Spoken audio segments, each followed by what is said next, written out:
Throwing jabs, always full send. Here we go again. Jared, Joe, and Jay's Clover Crest. Top three corner man. Punching in with a puncher's chance. We find a way to win. The main event locked it in. Every Saturday at 10. The overhand is out of hand when it comes to fisticuffs. Slide a hand on the undercard. You'll never see the punch. Uppercut got you missing weight. Feet are stepping late. Keep your guard up feeling faint. From a feint, take a stand and eight. Then retaliate. Put up your duke. Stick and move. Bob and weave. Don't lose hope against the ropes. There's always an escape. Never stay down. One more round. Bells ringing. Counter punch with your chin tucked and go down swinging. We bringing crosses with no worship, hooks with no verses, combinations with no locks. When you feel the flurry, it's curtains. From scrub scraps to fight stats, relax if you want the facts, because the best combat podcast is Throwing Jabs. Welcome to the Throwing Jabs podcast. I am Joe McGuire along with Jared Jones. Pretty cool fight tonight to talk about. We're going to also talk about a fight that is not going to be happening in the boxing world. And I got to tell you, Jared, as a result of that, my brother Tony, who everybody knows, a big contributor to this show, is actually said to me, I'm almost tired of boxing. Yeah. We'll get into that. Also, there's a whole re-ranking here for the UFC's pound-for-pound list. You're going to hate the guy that's on top. That's for sure. But, of course, we're going to start things off with the big fight from last week. Jared, you and I both had this one wrong, although later in the day when I went to put my money down, I did put my money down on Leon Edwards. I sure did. Wow, welcome to the club. Yeah. Leon Edwards, it's funny. We were saying if Leon Edwards was to win this fight, is this sort of the Pereira Adesanya situation or Usman Masvidal, where it's like, tip your cap, this guy's just better than me? And Leon Edwards looked like a champion defending his title, and Usman looked like a challenger who fell short. Absolutely. There was a tweet Teddy Atlas put up, one of these old-time boxing historians, one of the ones to talk to. I swear, Scully and Atlas, if you've got a question and somebody has to bring it up by memory, those are the two guys. This is old school boxing head, and he says that back in the day, the trainers used to say 30% better when you win your first title. And you think of, and I think this was like one of the greatest examples I've ever seen of that, where I know what he's like in there. I know I can beat him. I've done it before. I'm the champion now. He went in with a different mindset and he looked like a different person. This looked like he could be a champion, Joe. Is this, I don't like it in those other arguments because nobody's going to talk about Antonio Tarver as the greatest of all time. Like it's one of my key arguments there. So this was more dominant than Pereira or Tarver or I saw the scores. Now it was a closer fight, but it didn't look like the same two guys that fought the first time. No, not at all.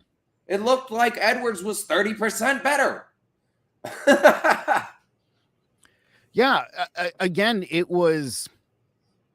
And Edwards now, what has he won? 13 in a row or 12 in a row? 13 in a row, right? After it. 8, 9, 10. Oh, it's a lot in a row.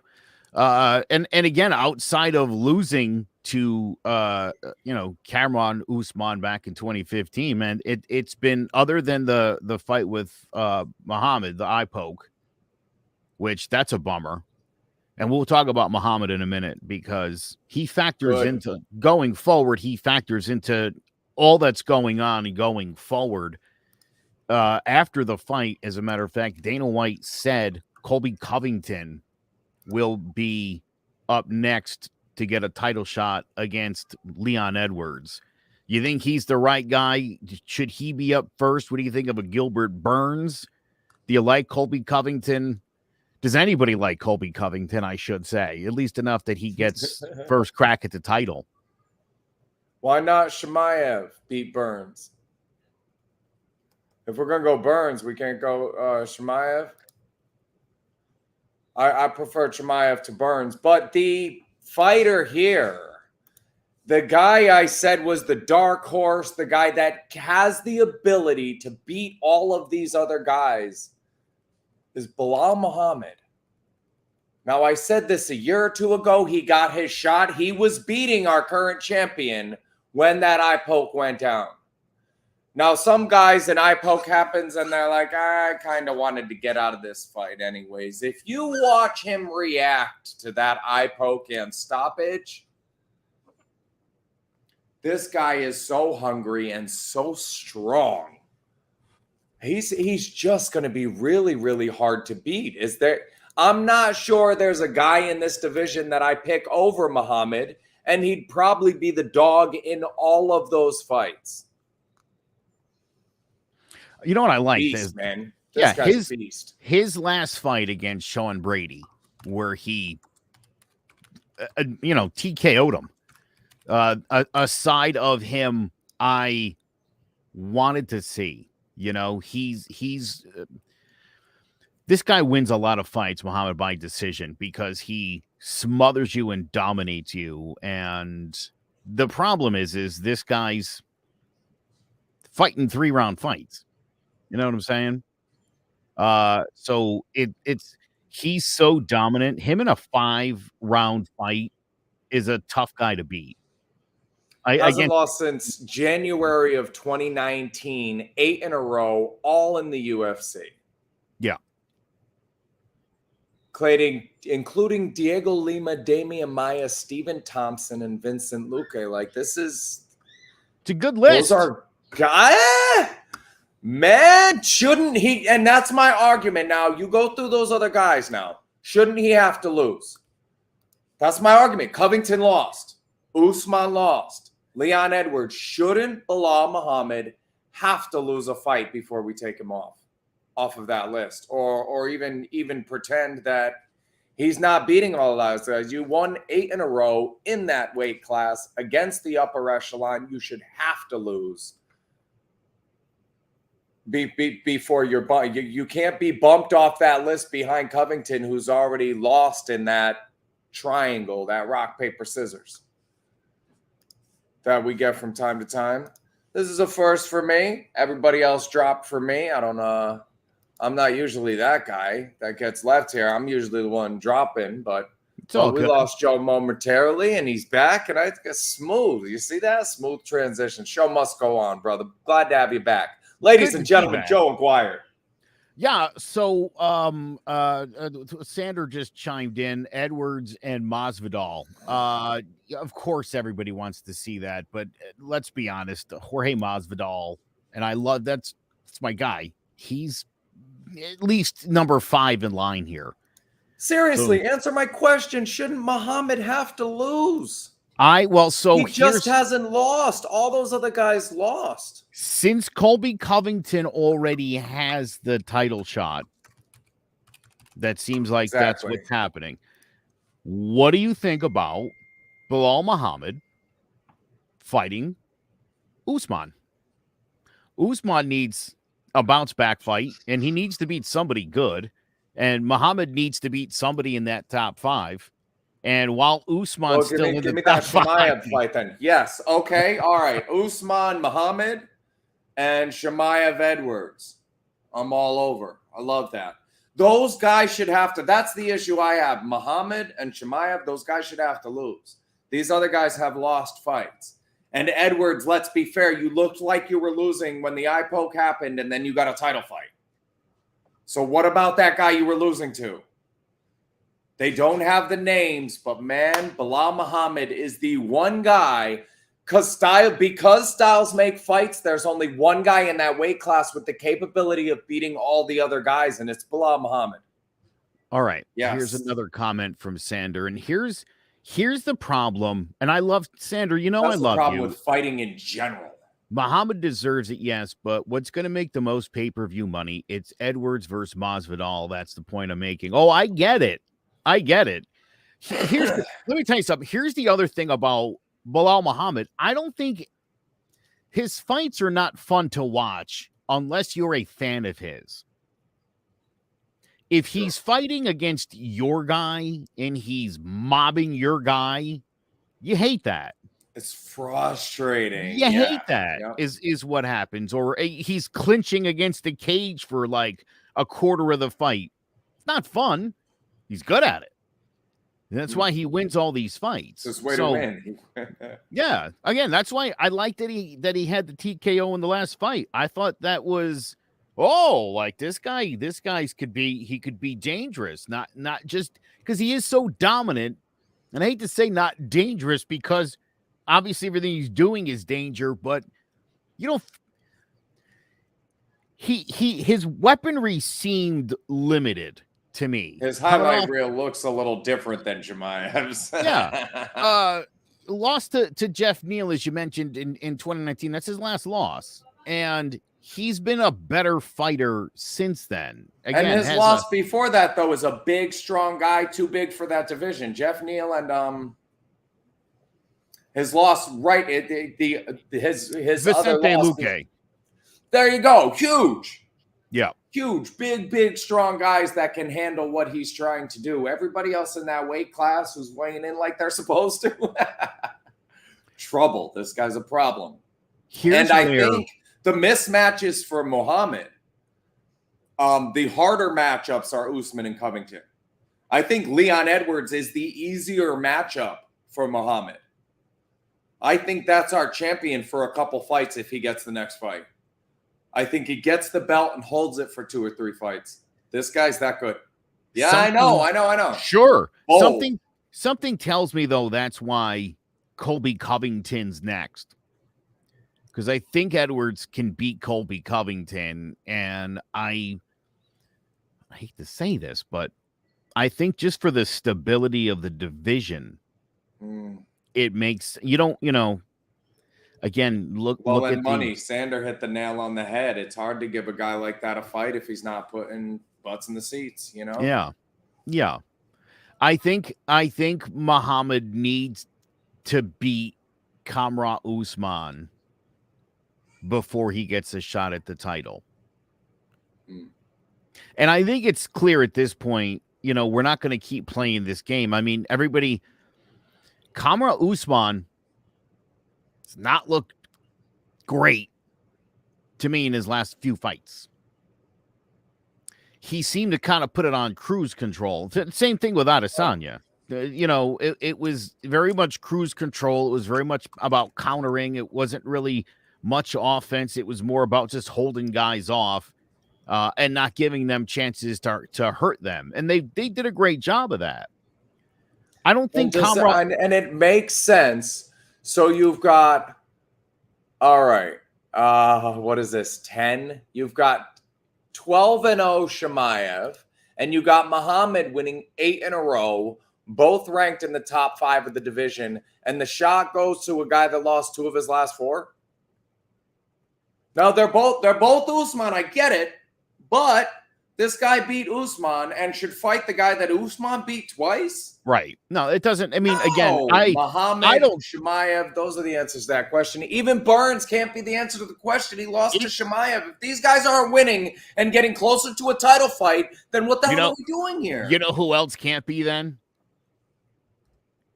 Masvidal.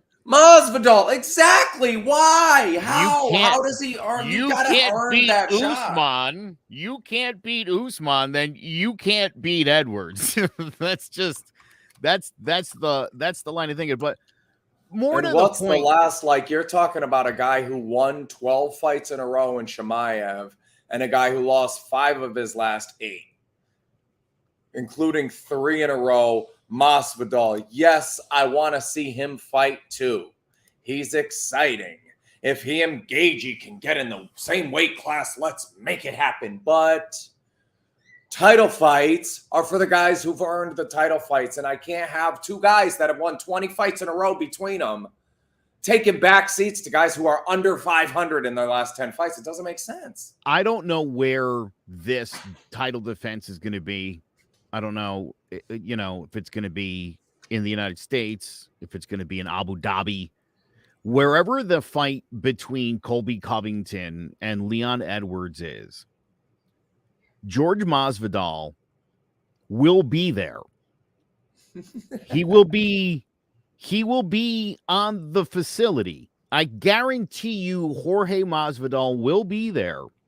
In the event that, say, Colby Covington gets hurt in training, which isn't something you've never heard before, he would be the perfect guy to step in last minute notice to fight Edwards. Make a hodgepodge. That just It's makes a big jambalaya of BS. Listen, what if Masvidal wins? So let's say Masvidal wins. Not ideal, but I'm just saying. Masvidal wins, and now you've got Masvidal wins, and Stephen Thompson, Damian Maia, Usman, Covington, Larkin, Benson, Henderson, Ally Aquinta, they're all going, hey, wait a minute. I just beat that guy. Why, yeah. So it turned, and the whole thing is just mud. Who gets the next shot? Well, all of those guys will probably beat Masvidal. You just can't give him the shot. It's the Nate Diaz thing. That BMF belt maybe needs to keep floating around. Right? Because we have fighters like that and we have fights like that, but we don't want to see them as title fights just because they're going to sell the most tickets. It's not fair. It's just not fair to the Shemaevs and Muhammads of the world. I would love to see Stephen Thompson get a title shot, and his last fight was great. I just don't see it. Like, I think the ship sailed on Wonder Boy. And can he beat Masvidal? Probably. Yeah, so there you go. Masvidal wins, and Stephen Thompson is our new champion, probably the 12th best guy in the division. Why? Just to give the best guys the title shots. Just give the best guys the title shots. Couldn't you then argue, by your logic, that Usman should get another shot at Edwards? He's beaten Covington. Did he beat Chimaev? He probably would. Did he beat Muhammad? He probably would. All right, those are two guys with long winning streaks. One of them should get the title shot, and one of them should get the other champion. I like that. Muhammad and Usman, even though it's Muhammad's worst matchup, and you've literally been trying to feed him to a wolf for 4 years, and he beat all of those guys. And Chimaev, sure, give him a shot. He's 12-0 and beating legitimate sound fighters. Give him that shot. I can't see it going to Covington again. Why would Colby Covington, with his record, get at 17-3, get his, is it third title shot? Fourth title shot before a 12-0 guy gets his first? Yeah. It's just ticket sales, but it doesn't make sense. I want to see those, though. They should have to lose. If they're not fighting a guy above them, then we're not making sense. Chimaev should be climbing until he loses, and so should Muhammad. Those other guys have lost fights. Fight the best guy. Come on, Leon. No Covington. Well, and I'll tell you, too, and it seems like, again, if Muhammad ends up facing off with Usman, I mean, if Kamaru Usman becomes the gatekeeper of this division, that would be a really tough gatekeeper. You know what I mean? That's like the hounds of hell. I mean, again, you're talking about a guy who a year ago was arguably the number one guy in the sport. And now it's like, okay, now he's got to sit back for a little bit until some things sort themselves out. He's still the best guy in that division, just can't beat Leon Edwards. Yep. That's what it comes down to. All right. May or may not be true. And that's the problem I have is with Muhammad. I think Muhammad and Covington make sense if he's not getting his title shot. Yeah. But then who gets the title shot? It has to be Chimaev. Definitely agree with that. All right. UFC's got their new pound for pound rankings, and who? I'll start backwards so we hold off on the number one guy because you're not going to like this. I'll just give you a cursory the top 15. We'll start at 15 and work our way back, and when we get to the top 5, we'll really get into it here. 15 Max Holloway, 14 Robert Whittaker, 13 Jamal Hill, 12, Dustin Poirier. 11, Yuri Prohaska. And then number 10, Brandon Moreno. Number 9, Charles Oliveira. Number 8, Kamaru Usman. Number 7, Aljamain Sterling. Number 6, Alex Pereira. Number 5, Israel Adesanya. Yeah, he's ahead of him. Go figure. Number 4, Leon Edwards. Number 3, Islam Makhachev. Number 2, Alexander the Great Volkanovski, who had ascended to the number 1 spot, only to drop out of it. The new number 1 pound-for-pound guy in the UFC. And he's huge. 248 pounds. I watched this fight again last night, and John Jones destroyed Cyril Gane. It was like Cyril Gane had never been in a fight with an adult before, is how it felt. He was shockingly overwhelmed by him. And again, when you think about the battle he had with Francis Ngannou, you know, took everything Ngannou had to take care of Cyril Gane. John Jones is the number 1 pound-for-pound fighter in the UFC right now, Jared. And I hate to say this. It's the GOAT.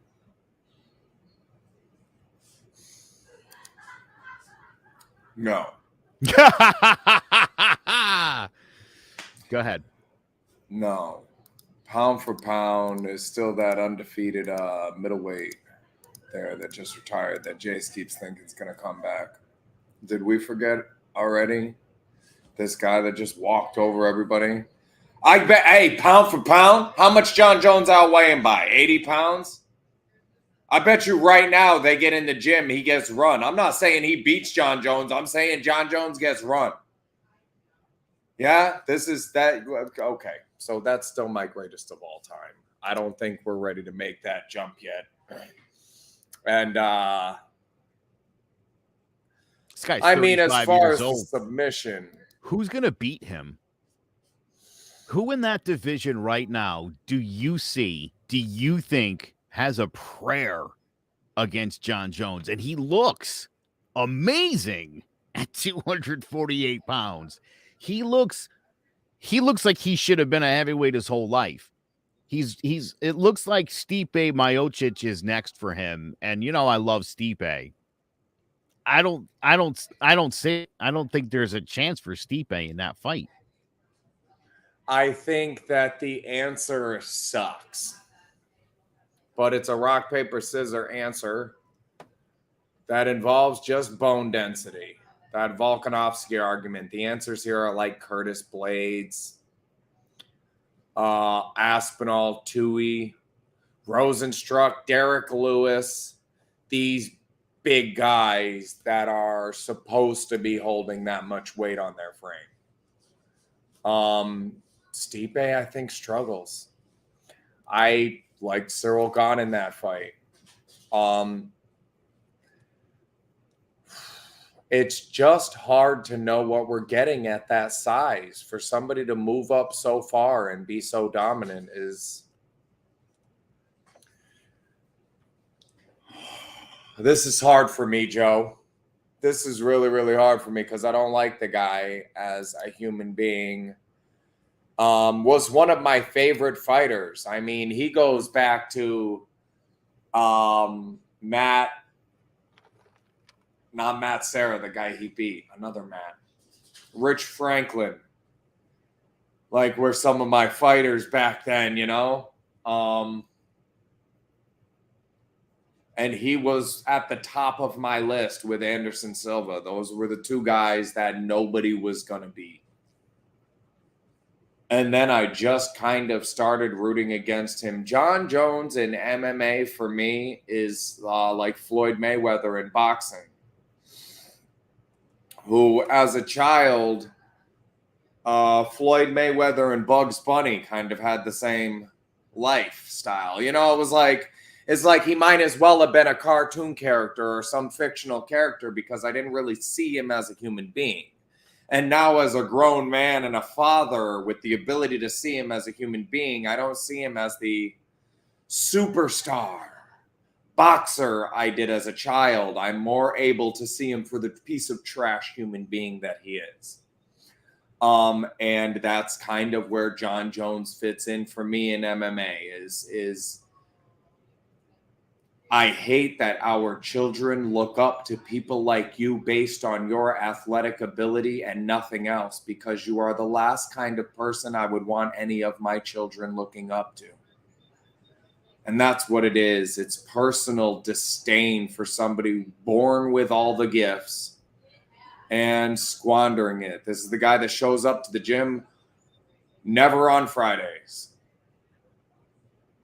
You know? Gyms are emptier on Fridays. It's only the hungry people who show up on Fridays.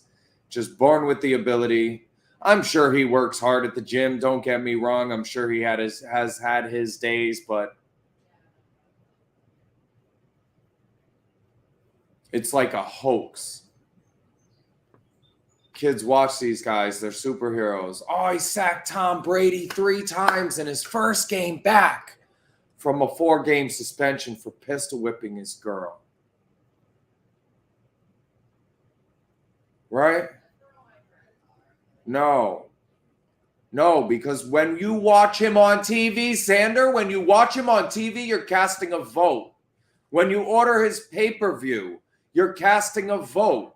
You are voting for him to be successful in his life. You are supporting his mission. And if his mission is pistol whipping his wife, it's interesting, Jared. Greg Hardy. Jared, when I literally posted the comment from Sander, take the personal stuff out of it, though, as you were saying, pistol whipped his girlfriend. I mean, it's hard to, right? It's not like, you know, he's a hey, hang on. If we're taking the personal stuff out of it, can this guy not fight Colby Covington? Because political is personal, right? And the reason this guy's putting butts in the seat is the Trump stuff. People want to see him succeed because they're Republican and supportive of Trump, or they want to see him get his butt kicked because they don't like Trump and they're not supportive of the Republican Party. But he has attached himself to that. And if we take the personal stuff out of it, he lost 2 of his last 4 fights and doesn't deserve a title shot by any stretch of the imagination. The butts are in the seats because of the personal stuff with Covington.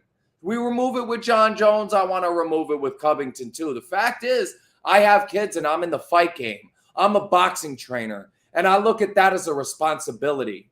Okay, I'm putting mileage on my body to make other people's lives better.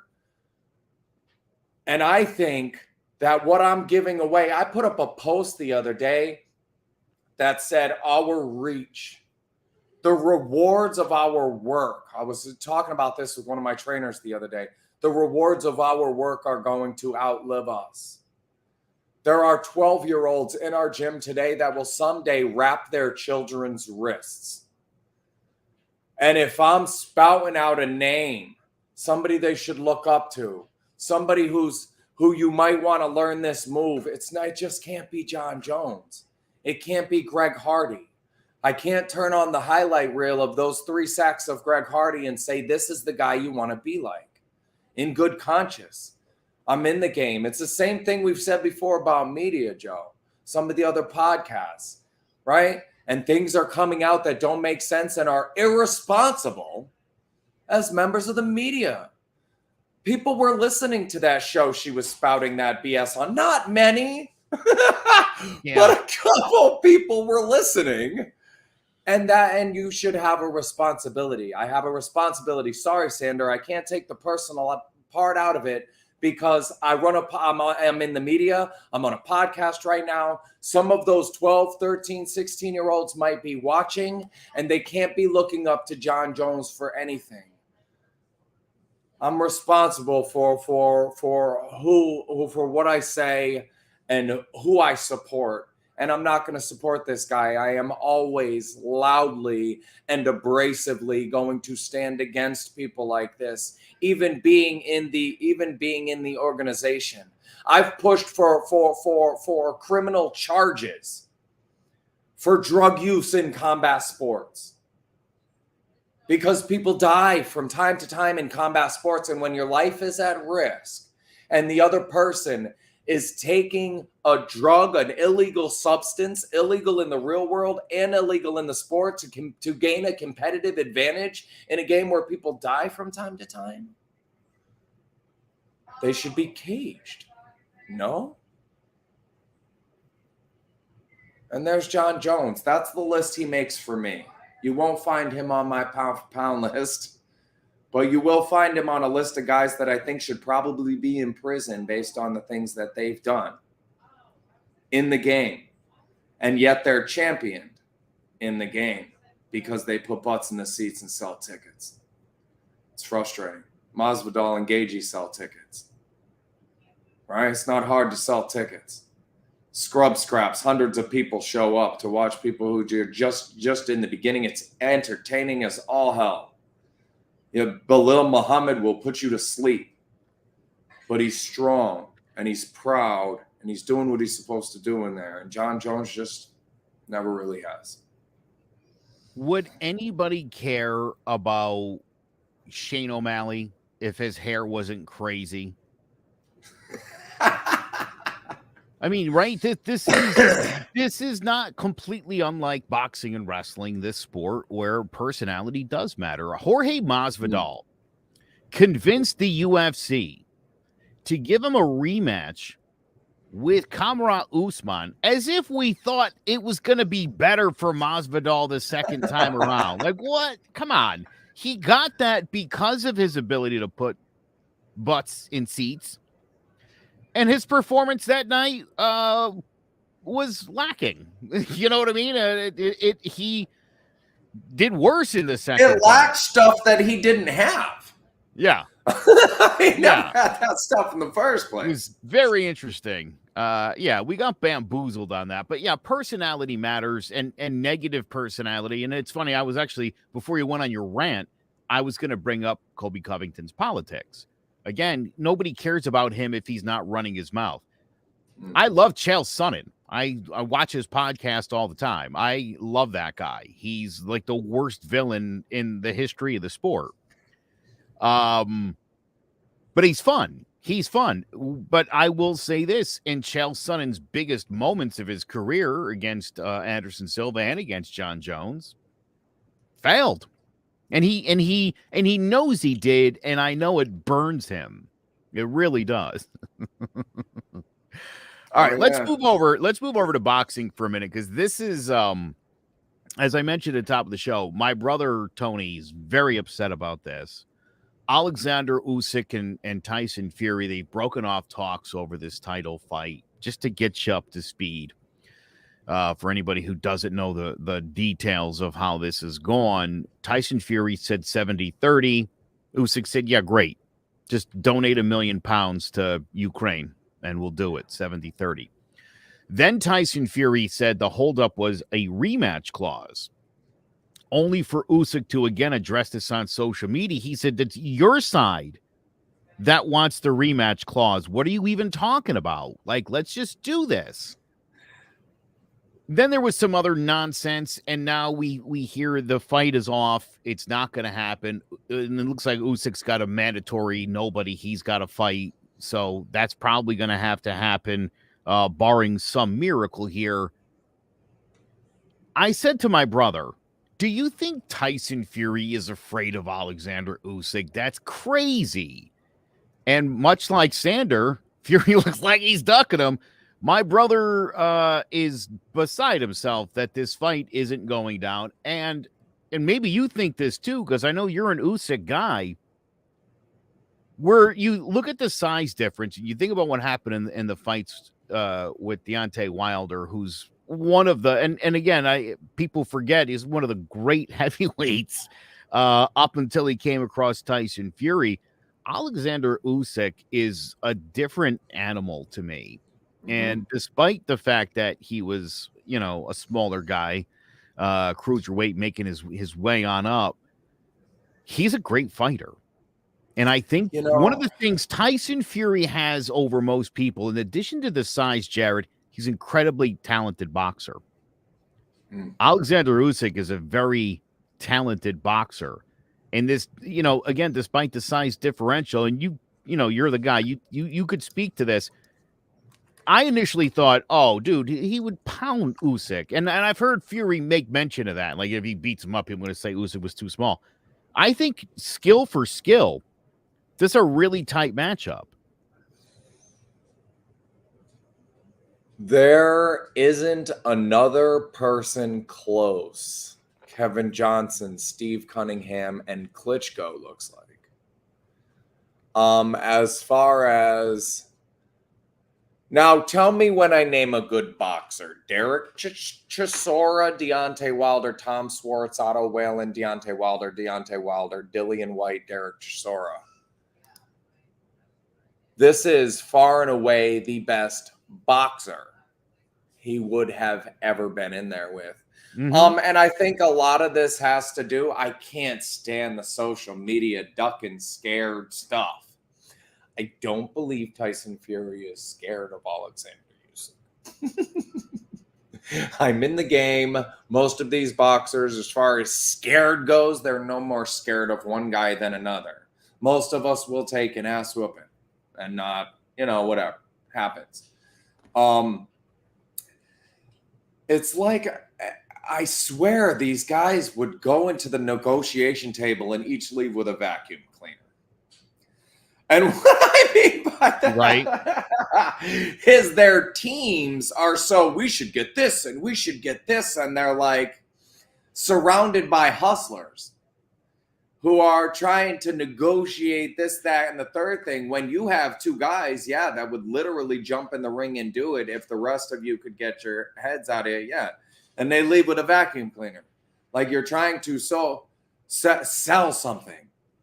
I don't think ducking fits though. I don't, So if I could fight Floyd Mayweather for $100,000 or you, Sander, for $60,000 and I fought you, would you say I was ducking Floyd Mayweather?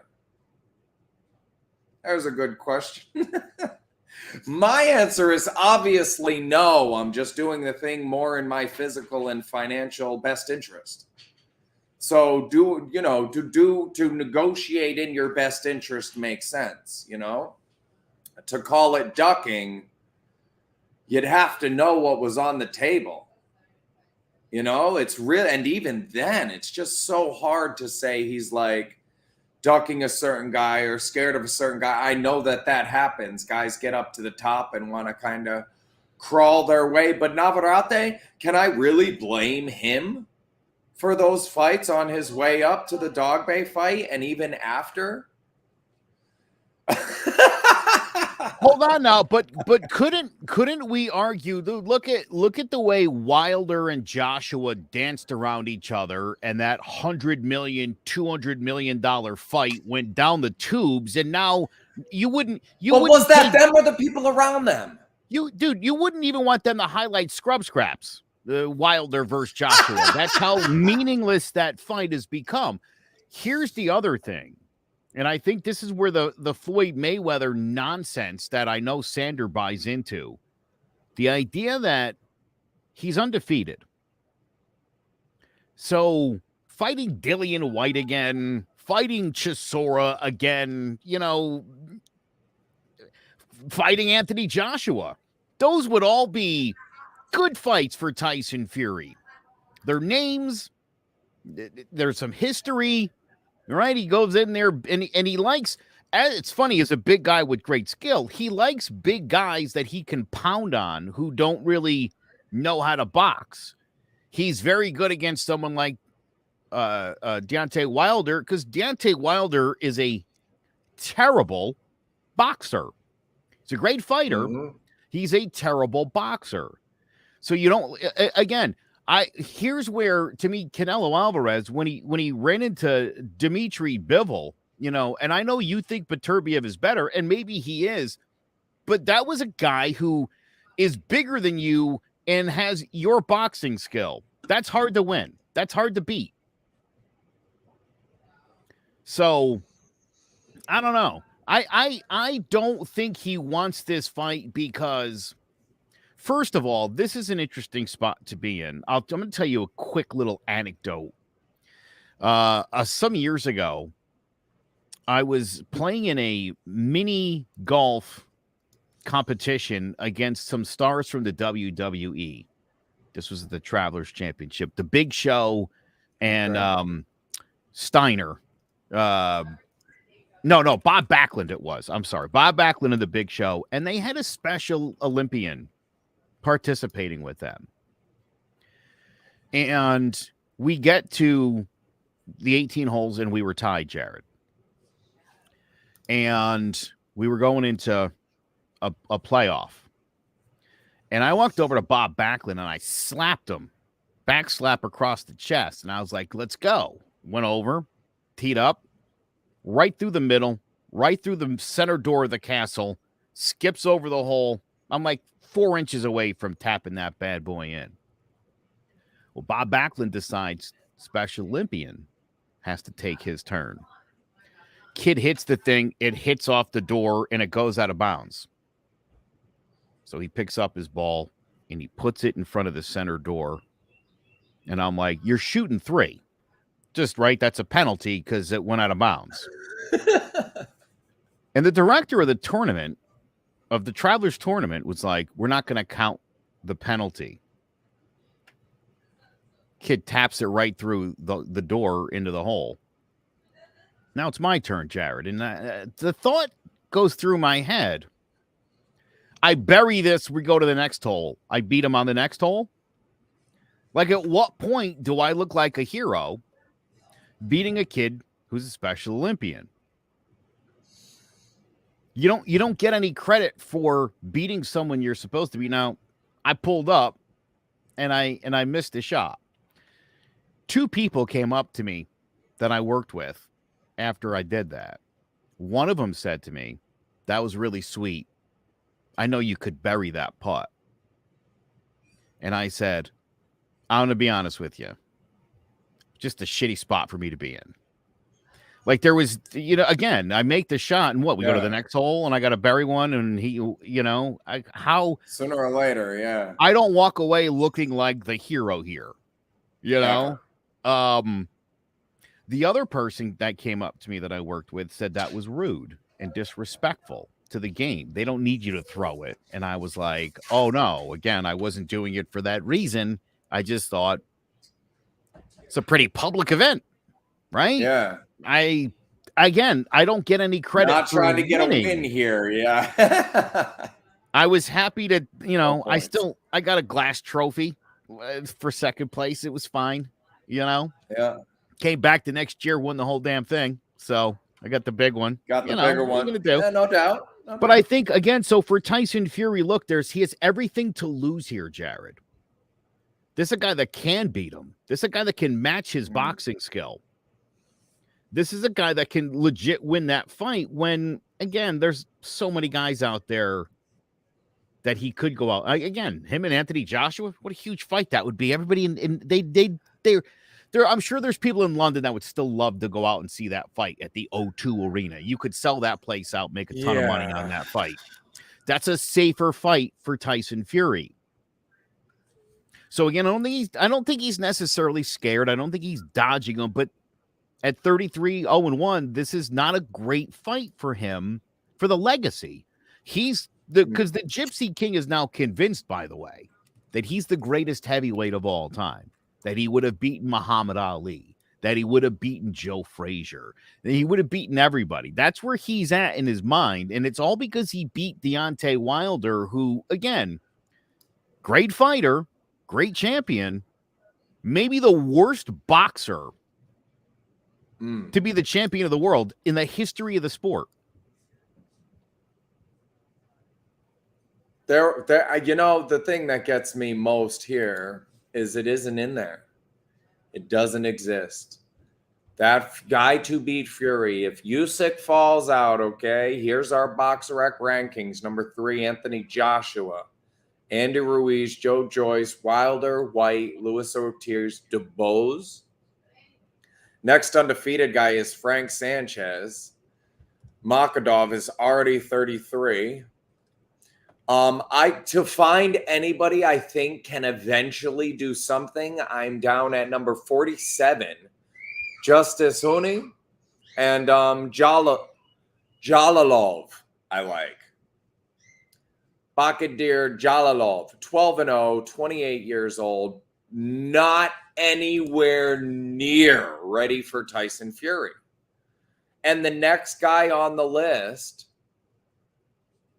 is Anthony Joshua. And like you said, there's not a lot of, if this fight doesn't happen, what is it? And Bivol's fighting Berlanga? So sign me up. So the two greatest boxers in the world, pound for pound, right now have nowhere to go, huh? And Usyk and Turbiev? Yep. Nowhere to go. They should fight each other. I have said from the beginning, the best fight we can make in the sport of boxing is Usyk Turbiev, with Bivol sprinkled in there on either one of them. And we're not getting those.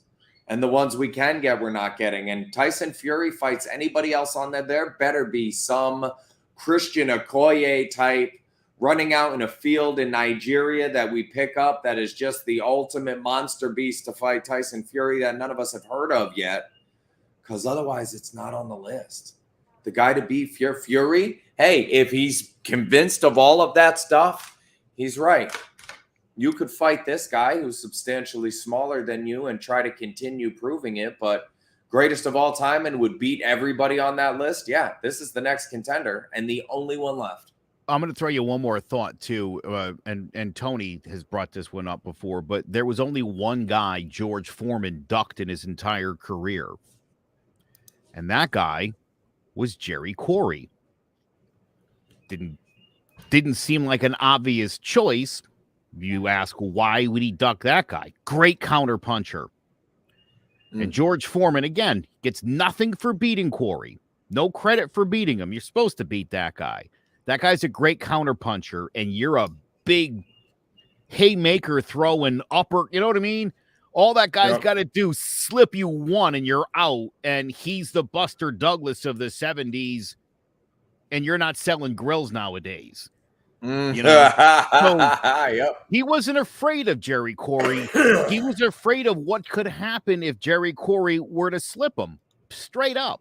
And for that reason, and that reason alone, he avoided that guy. Not because he was scared, just didn't make sense. There wasn't enough reward in it. Hey, I'll give you one. Joel Maxfield. My little brother calling me out at every scrub scrap, knowing I could knock him unconscious. And you reminded me of it with the golfing thing earlier. I could knock him flat and get no points. I could beat him by decision and I win nothing.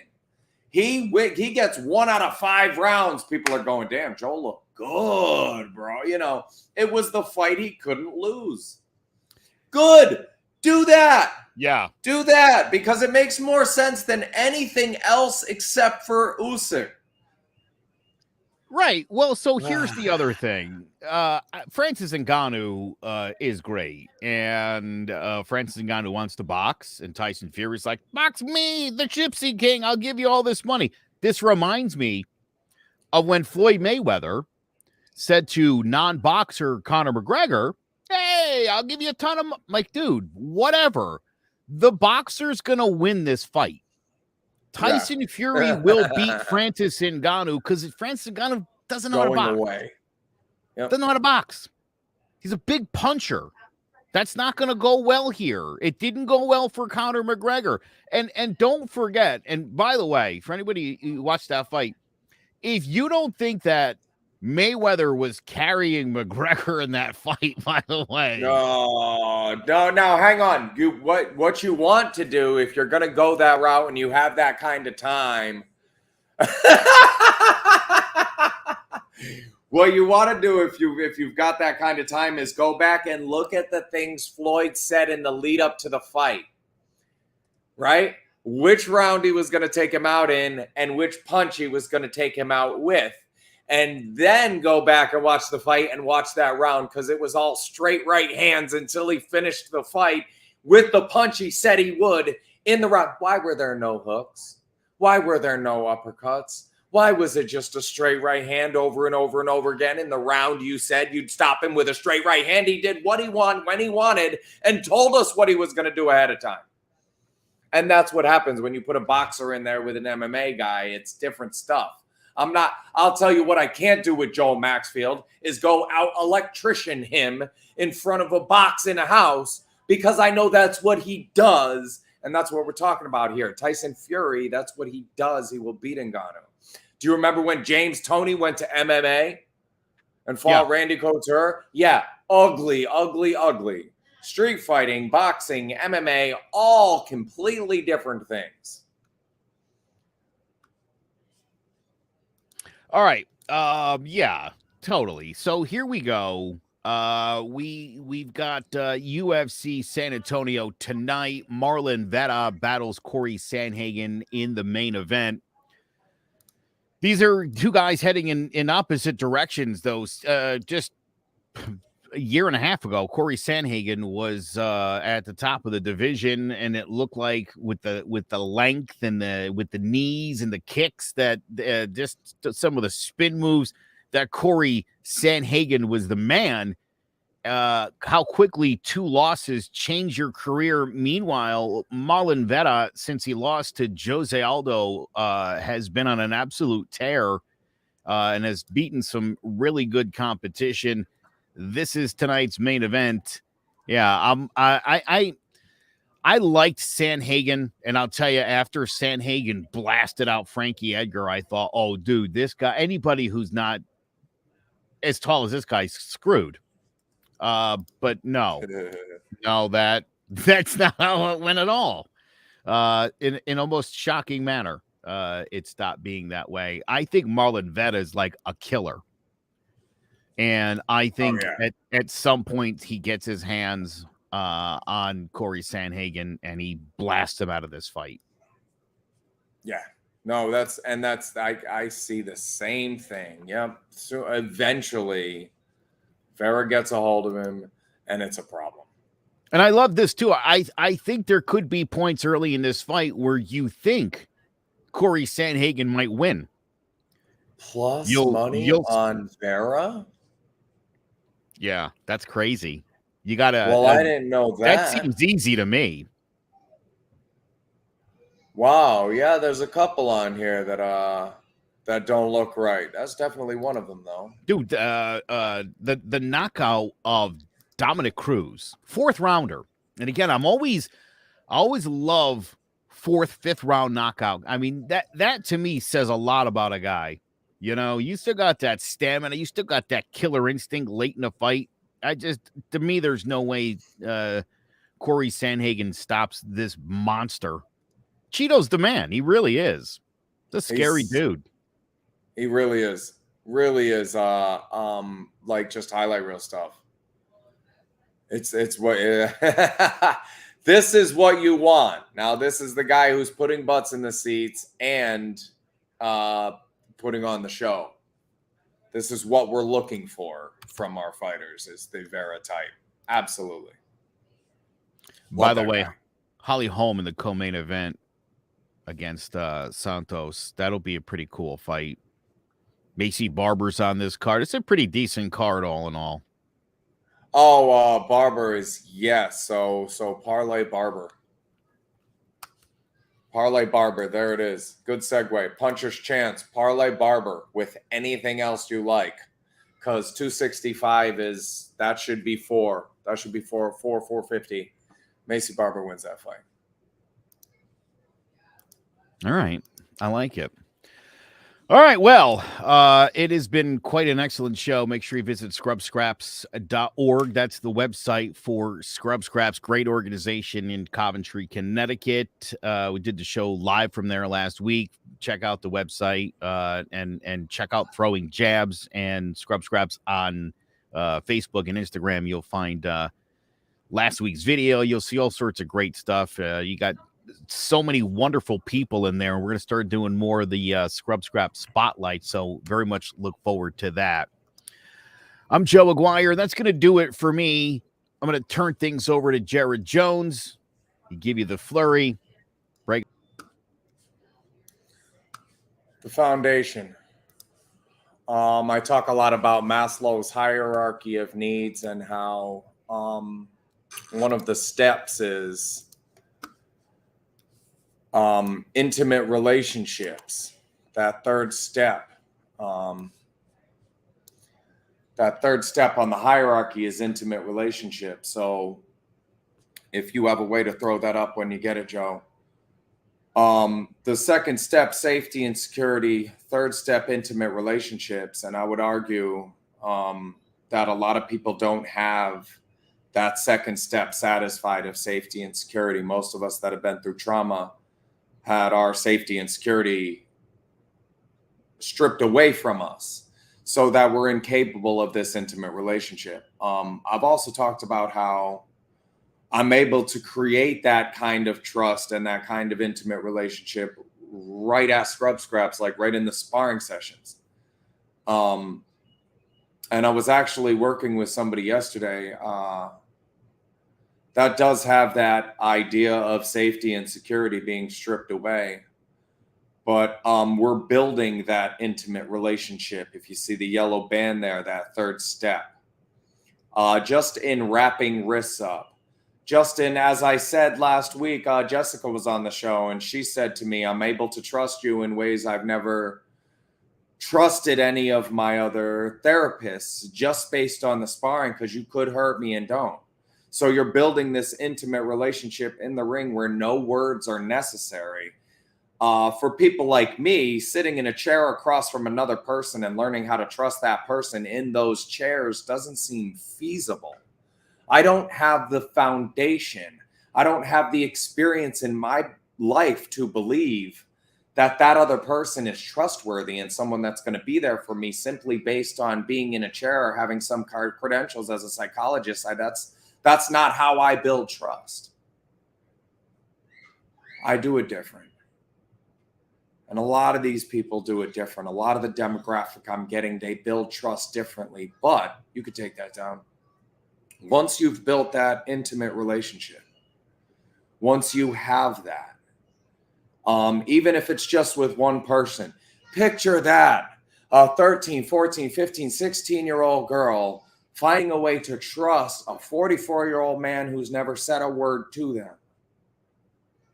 And you get there, and then you go find some mid-20 psychologist who doesn't know how to throw a punch.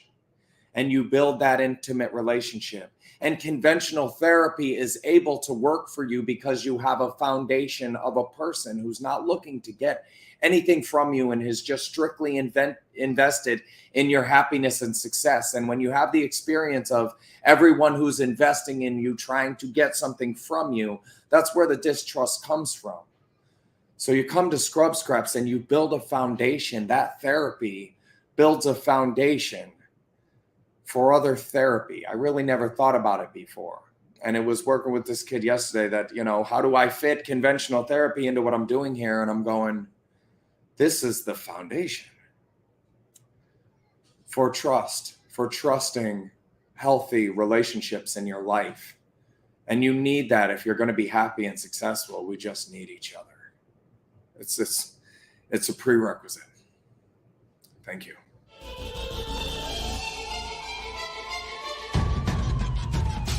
Throwing jabs, always full send. Here we go again. Jared, Joe, and Jay's Clover Crest, top three corner man, punching in with a puncher's chance. We find a way to win. The main event, locked it in every Saturday at 10. The overhand is out of hand when it comes to fisticuffs. Slide a hand on the undercard, you'll never see the punch. Uppercut, got you missing weight, feet are stepping late. Keep your guard up, feeling faint from a feint. Take a stand and eight, then retaliate. Put up your duke, stick and move, bob and weave. Don't lose hope against the ropes, there's always an escape. Never stay down. One more round, bells ringing, counter punch with your chin tucked and go down swinging. We bringing crosses with no worship, hooks with no verses, combinations with no locks. When you feel the flurry, it's curtains. From scrub scraps to fight stats, relax if you want the facts, cause the best combat podcast is throwing jabs.